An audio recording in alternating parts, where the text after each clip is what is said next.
એકાદશીના દિવસે માત્ર એક ચપટી હળદરનો આ ઉપાય કરો. શ્રાવણ મહિનાના સુદ પક્ષની એકાદશી 16 ઓગસ્ટ 2024ના શુક્રવારના રોજ છે. આ દિવસે શ્રી હરિ વિષ્ણુ ભગવાન અને માતા લક્ષ્મીની પૂજા કરવામાં આવે છે. આ સિવાય કેટલાક વિશેષ ઉપાય પણ કરવામાં આવે છે. તો ચાલો મિત્રો જાણી લઈએ કે આ વિશેષ ઉપાયો વિશે. તો મિત્રો, એક ચપટી હળદરથી ઘરમાં થઈ શકે છે પૈસાનો વરસાદ. વાસ્તુ પ્રમાણે કરો તેનો ઉપયોગ. 4 ઉપાય તમને કરી દેશે આશ્ચર્યચકિત.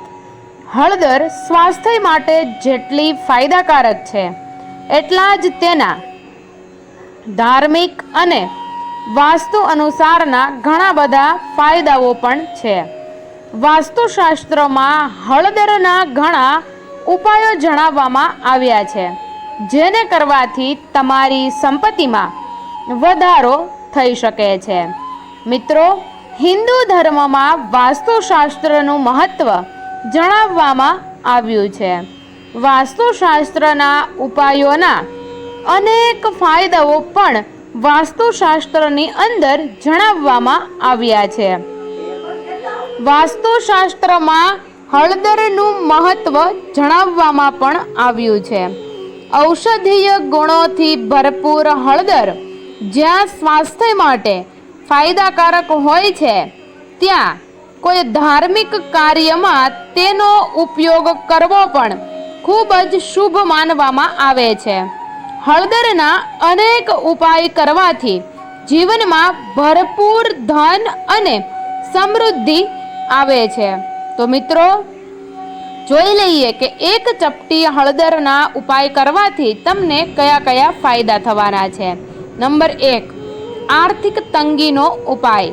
જો તમારા ઘરમાં આર્થિક તંગી હોય તો મિત્રો આ ઉપાય શુક્રવારના દિવસે કરી નાખો.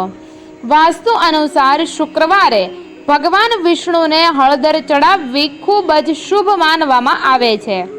એવું માનવામાં આવે છે કે ભગવાન વિષ્ણુને પ્રસન્ન કરવાથી દેવી લક્ષ્મી પણ પ્રસન્ન થાય છે અને પોતાના ભક્તો પર આશીર્વાદ વરસાવે છે.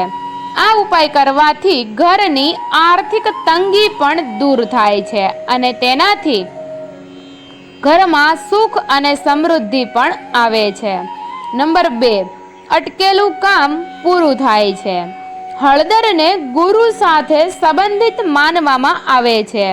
દેવતાઓના ગુરુ બૃહસ્પતિ દેવને પીળી વસ્તુઓ પસંદ છે. એટલા માટે ગુરુવારે અથવા શુક્રવારે પીળા રંગની વસ્તુઓ જેવી કે પીળા કપડાં, બેસનના લાડુ, ચણાની દાળ અને ખાસ કરીને હળદરનું દાન કરવું જોઈએ.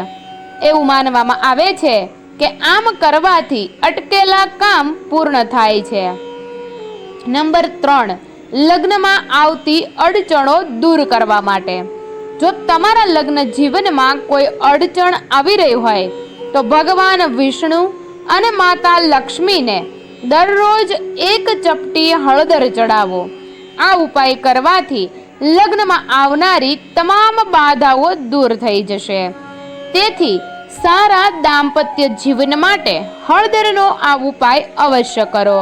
નંબર 4 પર આવે છે અટકેલા પૈસા પાછા આવશે. મિત્રો, તમારા કોઈ પણ જગ્યાએ અટકેલા પૈસા હોય તે તમે આ ઉપાય કરશો તો તમને પાછા મળી જશે. તો મિત્રો, હળદરનો યોગ્ય ઉપાય કરવાથી અટકેલા પૈસા પાછા મળી શકે છે. જો તમારા પૈસા ક્યાંક ફસાયેલા છે તો હળદરનો ઉપાય તમારા માટે ફાયદાકારક સાબિત થઈ શકે છે. આ માટે હળદરમાં ચોખાના થોડા દાણા મિક્સ કરો. હવે તે રંગેલા ચોખાને લાલ કપડામાં બાંધીને તમારા પર્સમાં રાખો. આ ઉપાય કરવાથી ધનની કૃપા થવા લાગે છે અને જલ્દી જ તમારા અટકેલા પૈસા પણ પાછા મળી શકે છે. તો મિત્રો, આ હતા શુક્રવારના દિવસે કરવાના એક ચપટી હળદરના ઉપાયો. તો મિત્રો, આજે બસ આટલું જ. વિડીયો ગમ્યો હોય તો વિડીયોને લાઈક, શેર અને અમારી ચેનલને જરૂરથી સબસ્ક્રાઇબ કરજો. અંત સુધી જોડાયેલા રહેવા માટે તમામ દર્શક મિત્રોનો ખૂબ ખૂબ આભાર. અને કમેન્ટ બોક્સમાં હર હર મહાદેવ લખવાનું ભૂલતા નહીં. જય મા ખોડલ, જય મા ખોડલ, હર હર મહાદેવ.